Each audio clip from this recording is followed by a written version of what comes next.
Bangladesh is burning again. जी बिल्कुल, ये खबर ठीक है।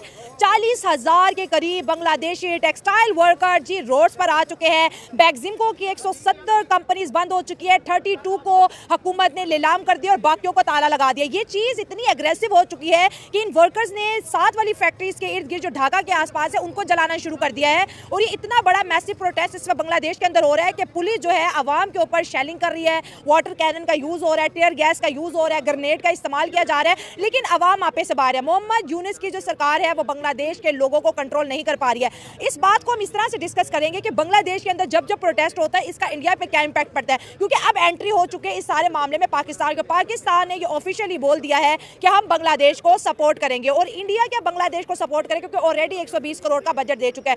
हेलो फ्रेंड्स, मैं हूँ आरजू और भारत न्यूज़ की एक और रिएक्शन वीडियो में आपका स्वागत है। तो आज हम बात कर रहे हैं बांग्लादेश में प्रोटेस्ट के बारे में। तो वहाँ बांग्लादेश जो है वो बिल्कुल मतलब जल रहा है।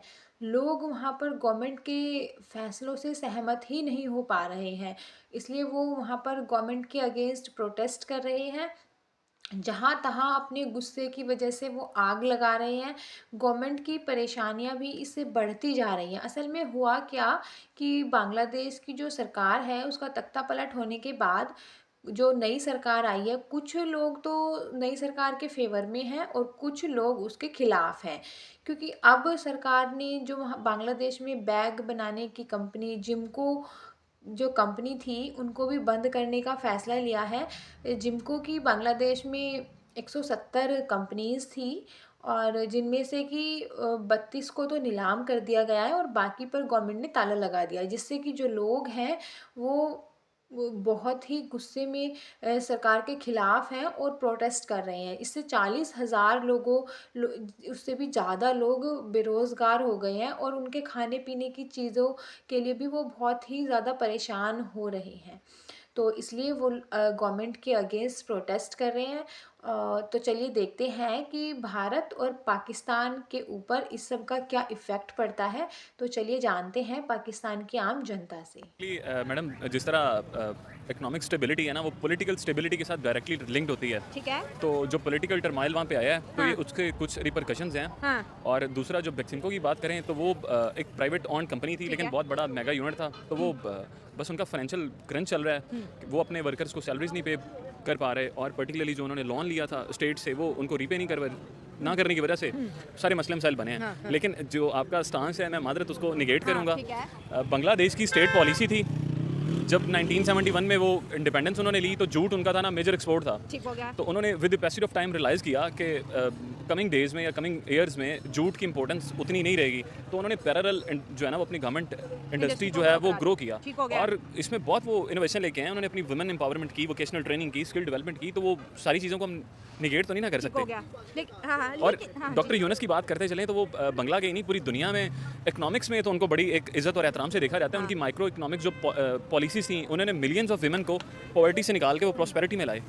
तो नोबेल प्राइज भी मिला हुआ है जी डॉक्टर यूनुस को, लेकिन उसके बावजूद भी बांग्लादेश के जो क्राइसिस है वो बढ़ते चले जा रहे हैं। इसमें इंडिया पे क्या इफेक्ट पड़ेगा और पाकिस्तान पे क्या पड़ेगा, ये भी हमें डिस्कस करना बहुत ज़्यादा ज़रूरी है। क्योंकि अगर पड़ोसी मुल्क के अंदर गुर्बत होती है, जैसे ये स्ट्राइक की बात करें तो इन्होंने पहले जो है आसपास की फैक्ट्रीज में आग लगाना शुरू कर दी, फिर जो है पब्लिक ट्रांसपोर्ट को आग लगाना शुरू कर दिया। कभी जो है ढाका कॉलेज के जो है स्टूडेंट आग लगाना शुरू हो जाते हैं, प्रोटेस्ट करते हैं, तो कभी ढाका यूनिवर्सिटी के करते हैं, अब ये फैक्ट्री वाले भी आ गए हैं। तो अब ऐसा लगता है कि जो इन्वेस्टर हैं वो तो बांग्लादेश जाने से पहले 100 दफ़ा सोचेंगे कि भाई यहाँ के जो लोग हैं, कभी अडानी कहते हैं मैं आपकी बिजली काट दूंगा, आपने मेरा बिल नहीं दिया हुआ। तो जिसका टका इतना स्ट्रॉन्ग था, अब वो टका ऐसे लग रहा है कि वो भी IMF के दरवाजे पे खड़ा होने वाला है। गुजारिश है, 3-4 क्वेश्चन इकट्ठे हो गए, मैं वन बाई वन एड्रेस करता हूँ। हाँ। सबसे पहला तो रीजनलिज्म की, आपने रीजनल स्टेबिलिटी की बात की कि जो रीजन्स में 7 नेबरिंग कंट्रीज़ हैं, पर्टिकुलरली इंडिया, पाकिस्तान, इनके ऊपर क्या उसके इम्पैक्ट्स होंगे। तो मैडम बिल्कुल, केवन ब्लोर रीजनल एक्सपर्ट हैं यूरोपियन। तो जब तक रीजनल स्टेबिलिटी नहीं होती तब तक आप डोमेस्टिक स्टेबिलिटी नहीं ला सकते, तो इम्पैक्ट तो पड़ेगा। दूसरा बात जो वो कर रही हैं कि वो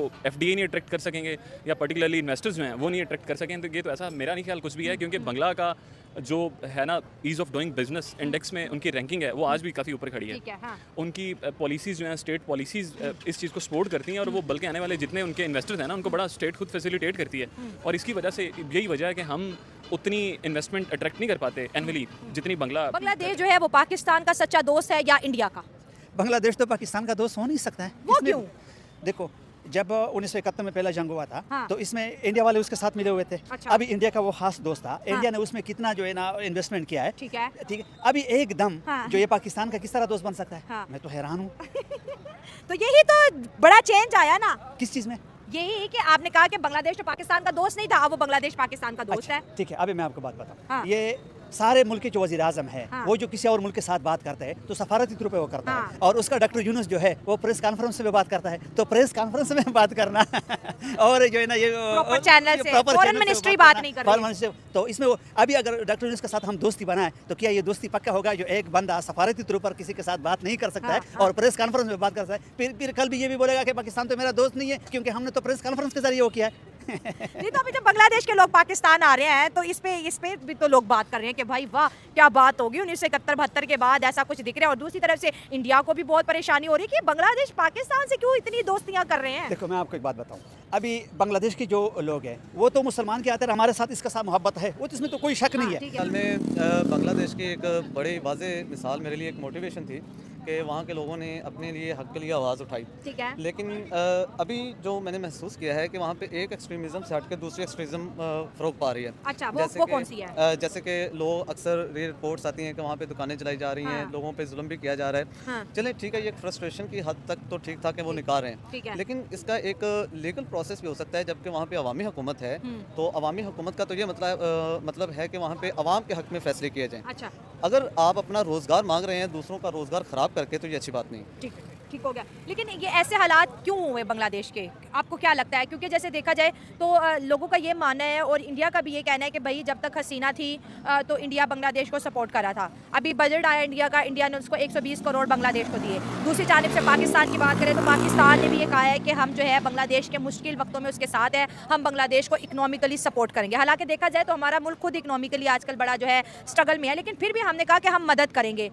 वज़ीर आज़म शहबाज शरीफ भी मिलते हैं यूनस से, उस तरफ से मोदी साहब बड़ा जोर लगा रहे हैं कि बांग्लादेश के ताल्लुक हमारे साथ अच्छे हो जाए। तो विन सिचुएशन किस तरफ नज़र आ रही है? देखिए, ये मेरी नज़र में तो कोई विन पोजीशन नहीं होती कि आप बाहर से जो है वो पैसे लें। जैसे हमारे पास पाकिस्तान के ये इनके तो अपने हालात ठीक नहीं है, किसी के क्या करेंगे। अच्छा, हमें अमेरिका पिछले कई सालों से सपोर्ट करता रहा है, IMF प्रोग्राम्स के थ्रू हमें पैसे मिलते रहे, हमने है। अपने मुल्क में कौन सी इस्लाहत कर ली। लेकिन इसके अलावा हम अगर ऐसे मुल्क देखें जैसे श्रीलंका वगैरह के एग्जांपल देखें, कुछ अफ्रीका के कंट्रीज़ के देखें, तो उन्होंने जैसे हमारे पास एक ब्राज़ील कंट्री है उसके एग्जांपल देखें तो वहाँ के सदर ने पिछले दिनों अपना जो बजट है वो सरप्लस में करके दिखाया। तो यहाँ पे सबसे अहम बात मेरी नज़र में ये है कि अगर उन्होंने अपनी तरक्की करनी है तो वो थ्रू मैनेजमेंट इस्लाहात करके अपने अंदर से खुद ठीक करेंगे, ना कि मोदी सरकार उनकी कोई हेल्प कर सकती है, ना कि पाकिस्तान सरकार। किसी किस्म की कोई मदद नहीं हो सकती। अवामी हुकूमत का मतलब ये होता है अवाम के मुताबिक कानून, अवाम के लिए कानून और अवाम के हक में फैसले। इसमें मसला जो आ रहा है वो इस्लाहात का आ रहा है। शायद उस हुकूमत को अभी उन चीज़ों का पता नहीं है, बल्कि वो बेहतर तरीके से अगर मैनेज करें तो वो खुद ही कर लेंगे। तो अवाम का एग्रेशन कम हो जाएगा। अवाम का एग्रेशन जी देखें, अवाम का एग्रेशन एक ही सूरत में कम हो सकता है अगर आप अवाम को रोजगार दें और अवाम के हक में फैसले करें। तो ठीक आपको है, लगता है यूनस सरकार अवाम के हक में फैसले नहीं कर रही है? ये उनके फैसले करने का मतलब नहीं, वो बेहतर तरीके से इसको हैंडल नहीं कर पा रहे। ठीक है। अगर बैक्सिमको कंपनी की बात करें तो 170 के करीब उसकी फैक्ट्री थी, 32 को सरकार नीलाम कर दिया और बकाया को उन्होंने ताला लगा दिया। ठीक है, अब वर्कर्स तो रोड पे हैं। बांग्लादेश के अंदर एंटी इंडिया नैरेटिव भी तो बहुत बिल्ड हुआ है कि बांग्लादेशी पहले इंडिया को भाई मानते थे, अब इंडिया से इतनी नफरत करते हैं, और पाकिस्तान को पहले दुश्मन मानते थे, अब पाकिस्तान को दोस्त मानते हैं। तो इतना बड़ा पॉलिटिकल चेंज इस रीजन के अंदर आया है, इससे पाकिस्तान को फ़ायदा पहुंचेगा या फिर इंडिया दोबारा से री एंट्री करेगा? किसी के री एंट्री करने से कुछ भी नहीं होता। देखें, इंडिया वो बांग्लादेशी जो है, बांग्लादेश इंडिया से मेरी नफरत बात करने सुनिए, लगे। बांग्लादेश जो है वो पहले पाकिस्तान से कुछ 40-50 साल से नफरत कर रहे थे। ठीक है। ठीक है, अब वो इंडिया से भी करने लग जाए तो उससे फर्क नहीं पड़ने वाला, जब तक वो खुद इंडिया पे को काम- फर्क नहीं पड़ने वाला। नहीं, बांग्लादेश को ये देखें ना, किसी बाहर के मुल्क को कोई फर्क नहीं पड़ता। हम इंडिया को अपना दुश्मन मानते रहें और खुद अपने यहाँ इधर इस्लाहात ना करें। आप ऐसे हालात देख रहे हैं कि अब यहाँ पे लोग उन चीज़ों को ब्लेम कर रहे हैं जिनके जिम्मेदार हम खुद हैं। ठीक हो गया। हाँ जी, तो जैसा हमने देखा कि लोगों की इस बारे में क्या राय है, तो लोग कह रहे हैं कि वैसे तो डॉक्टर यूनीस को इकोनॉमिक की काफ़ी समझ है, उनको नोबेल प्राइज़ तक मिला है, लेकिन अपनी कंट्री की इकोनॉमी को वो संभाल नहीं पा रहे हैं। वहाँ की जो आवाम है वो भूखमरी की तरफ बढ़ती जा रही है। तो अगर हम बात करें इंडिया और पाकिस्तान का क्या रोल रहता है उनकी कंट्री या उनकी इकोनॉमी में, तो बांग्लादेश ने देखो कोई भी ऑफिशियली बात नहीं करी है इंडिया के साथ, ना तो पाकिस्तान के साथ। उस वो जितनी भी बातें अपनी कर रहा है वो सारी प्रेस कॉन्फ्रेंस के जरिए कर रहा है। वैसे इंडिया का काफ़ी बड़ा हाथ रहा है पहले से ही बांग्लादेश की इकोनॉमी में, लेकिन अब बांग्लादेश के एंटी इंडियन प्रोटेस्ट के बाद इंडिया ने अपना हाथ पीछे खींच लिया है। हालांकि पाकिस्तान ने वादा किया है कि वो बांग्लादेश के साथ है, लेकिन जब पाकिस्तान की खुद की इकोनॉमी गिरती जा रही है तो वो बांग्लादेश का क्या ही साथ देगा। दूसरा, पाकिस्तान और भारत पर बांग्लादेश में अनस्टेबिलिटी का क्या इफ़ेक्ट होगा। तो सबसे पहले तो इकोनॉमिकली अगर हम देखें तो पूरे रीजन में अगर नेबरहुड कंट्री अनस्टेबल है तो कोई भी कंट्री डोमेस्टिक स्टेबिलिटी गेन नहीं कर सकती। लेकिन बांग्लादेश की गवर्नमेंट को अगर अपने हालात सुधारने हैं तो उसे खुद कोशिश करनी पड़ेगी। इंडिया या पाकिस्तान अगर उसकी कितनी भी हेल्प कर ले तो उसका कोई फ़ायदा नहीं होगा जब तक वो लोग खुद के लिए, अपनी कंट्री के लिए काम नहीं करेंगे। तो आज के लिए इतना ही। जय हिंद, जय भारत। अगर आप लोगों को वीडियोस पसंद आती है तो ज़्यादा से ज़्यादा लाइक, शेयर और कमेंट भी कीजिए, और ताकि आपके व्यूज़ हमें पता चले। तो और चैनल को भी सब्सक्राइब कीजिए। Thank you.